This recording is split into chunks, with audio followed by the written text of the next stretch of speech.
At 26 years old, my first ever TV writing credit aired for a show called Black Monday.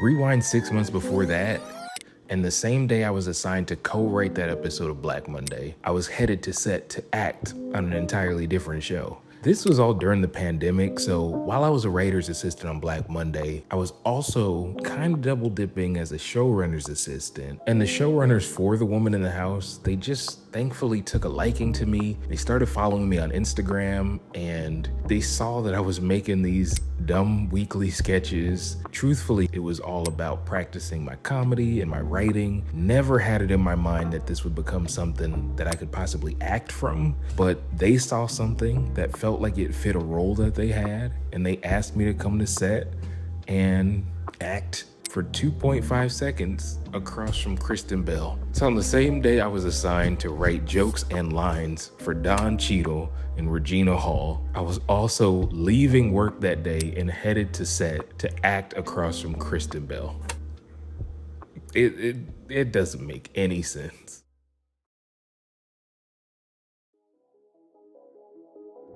If we rewind once again, 7 years before all of this, I was 19 years old. It was a few days before my 20th birthday. And after one very underwhelming year of community college, I decided I was gonna drop out. And this was after an even more underwhelming academic career in high school. Also at 19, I started working 40 plus hours a week at my family's church as the media team manager and basically the youth pastor. And honestly, that was when I fell in love with both media and discipling students. Then when I turned 20, God sort of unlocked this love of storytelling in me, and I started to channel that into wedding videography and wedding video editing. And I still remember the feeling of finishing my first edit. I was at my brother's music studio computer in our basement, and I had finished watching back the edit, just trying to make sure I quality checked everything. And once the edit finished, I remember pushing back from my brother's computer and just breaking down in tears. And it sounds so dramatic, but with the context of having tried so hard in school and honestly worked so hard socially to get over my social anxiety and never really finding any traction, there is something about giving so much input and effort and never seeing any positive output that just sort of makes your heart sick. It makes you question your value and your worth. So when there was finally a connection between my input as a video editor and a videographer, and the output being a product that felt good and flowed well and carried all the emotion that I was intending for it to carry, it made me finally feel worthy and capable. It was the first time in my life I had felt that way. So that's where the tears came from. From there, after a few more wedding video edits, God just placed it on my heart to start trying to influence the front end of stories. So that's when I started focusing on television writing. Part of my consideration was I spent all this time watching TV instead of doing my homework growing up. I might as well put some of that knowledge to good use. But honestly, even bigger than that, my goal was always to strike chords of deep emotional honesty for other people, like my favorite shows did for me. Shows like Friday Night Lights, Everybody Hates Chris, Scrubs, New Girl, The Wonder Years, Smart Guy. The list goes on and on, but the one thread that is in common amongst these shows that seem like they don't have anything in common is they did such a dope job at excavating these nuances of the human experience and then presenting them in these accessible stories that sort of made you reflect on your own human experience. So I made it up in my mind that I was gonna pursue TV writing. And shortly before that, my brother was already planning to move to Los Angeles. So the confirmation just kind of all fell into place. Then at 21 years old, with my B words clearly defined, and by B words, I mean, it's always a mistake to decide what you want to do before you first determine who you want to be. And with a crazy amount of underdog energy fueling me, my brother and I moved to Los Angeles, and in that first year, we moved 5 times. I started attending the UCLA extension and almost immediately felt like I was never gonna make it as a TV writer because I was surrounded by so many smart and talented people. And toward the end of that first year, I broke my arm in my sleep. I had to fly back home to New York, and I sat in a chair for 3 months while I awaited confirmation of whether or not I had a life-threatening cancer. And that is definitely a video for another day. But thankfully, I was able to heal up.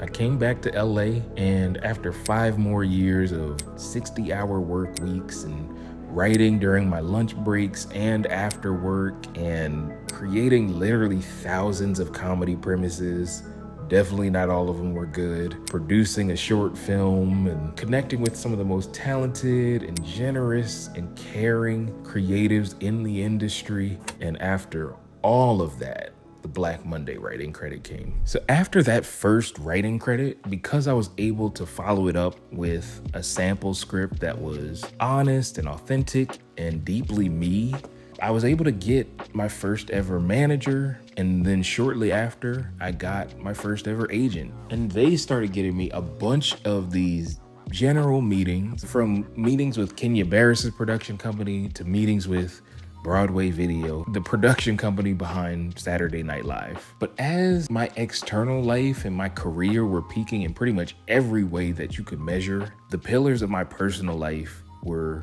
getting rocked. Of course, the pandemic hit and that affected everyone. And then the church that I had formed a family around and I was volunteering and discipling students at pretty much just disappeared. And then my parents got divorced after 30 years. And honestly, it felt like my entire family was going through a toxic breakup. But thankfully, the rock that was the foundation of my life was not my parents. It was my faith, and that didn't shift. And my relationship with Jesus got more real than it ever has before.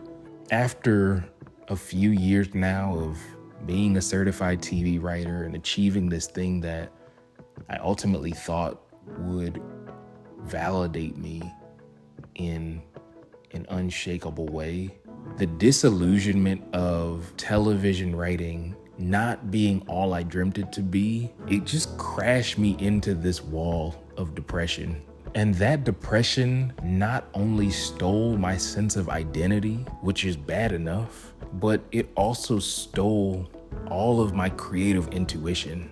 Having my feel and taste taken from me by this depression, it really felt like having my taste buds thinly sliced off the top of my tongue. So in order to shake something up and try to get my creative instincts back, I just took my TV money and I solo traveled. I went to Seattle, Montana, and a remote fishing village in Norway, literally inspired by this commercial. And despite the beauty of all of these trips, I now look back at all of them as me attempting not to lose my mind. I tried making one more short film in LA in order to reinvigorate that creative spark. That film became way more about being against something and actually being for something. And then things started to kind of pick up because I met a dope woman. She was creative and easygoing, and she related to God in a way that made me want to get to know God even more, which was always sort of what I was looking for as I bounced around the Christian, heavy quotes, Christian dating scene in LA. And beyond all of the traits, we clicked in ways I thought weren't even possible. I remember literally saying to myself, I never get tired of being around this person. I don't think y'all realize how big of a deal that is for an introvert. And then we broke up. So my career dreams had fallen apart as a TV writer, and that was already skimming my face across rock bottom. But then for my romantic dreams to be dashed as well, that was when rock bottom finally kissed my cheek. My depression had sunken even lower. It got to the place where I was telling people in my life that waking up every day felt like being beneath ground zero. And I would have to pray and exercise and eat right for my mental health to reach ground zero by the end of the day. I'd go to sleep, all the progress would reset, and I'd wake up beneath ground zero all over again. Thankfully, one of the things that I did to get my mental health up to ground zero was I started practicing the Sabbath. I remember literally Google searching, what are some beaches in Southern California where no one is, just so it could be me and God. And I found Cabrillo Beach. And every time I would make my hour-plus drive down from Glendale, whether for 5 minutes or for 5 hours, God would drop something so specific and illuminating into my spirit, something that I needed to keep going for just one more week. More than getting things from God every time, though, I got to really meet with God every single time in the most transcendent ways. I broke out of a lot of false identities and workaholic generational curses just by trusting God with not only my work, but also my identity through the practice of weekly Sabbathing.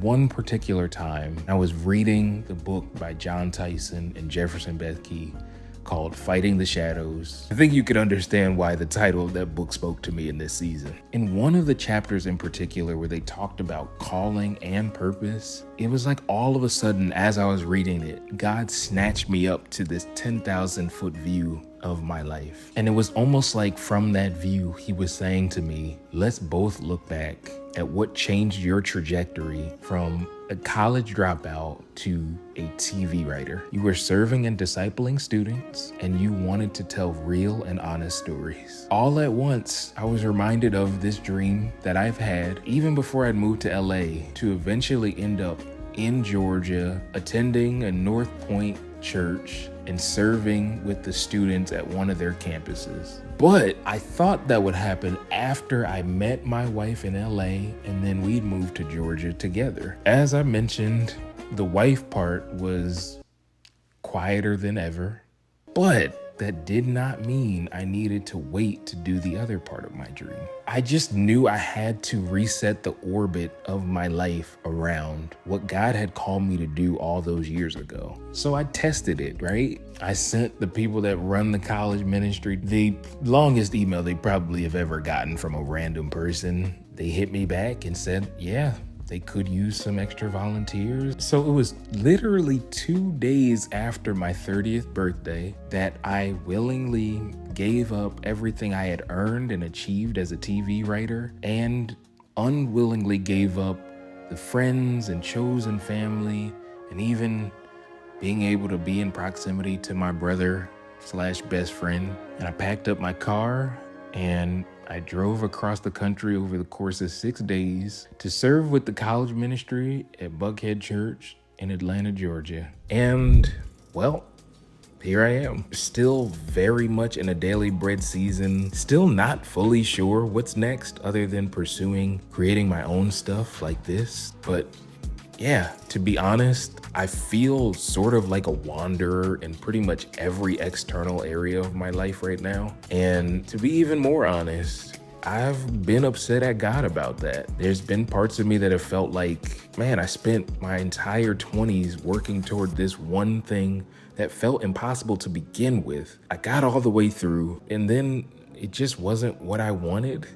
And all of that work seems to be a waste, because between me and you, having television writer on your resume means pretty much nothing to any other career field. However, I know that that's not how the God I believe in works, that the time I spent cultivating a craft and working hard to break into a difficult industry, even though so much of that industry has changed and I may not ever write again for television, I do not believe that God is going to allow that time to be wasted, because this is a God that has promised that he has good plans for me and good works for me to do. A plan intent on prospering me and not harming me.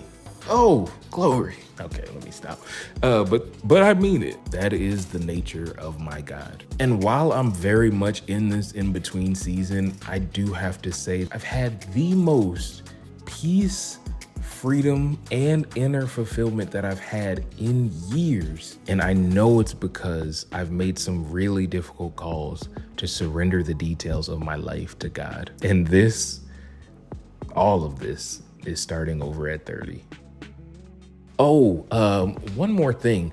I actually am 31 now, but it took the entire 30th year of my life to process all of that. So that's why you're getting this video now. I'll see y'all in the next video.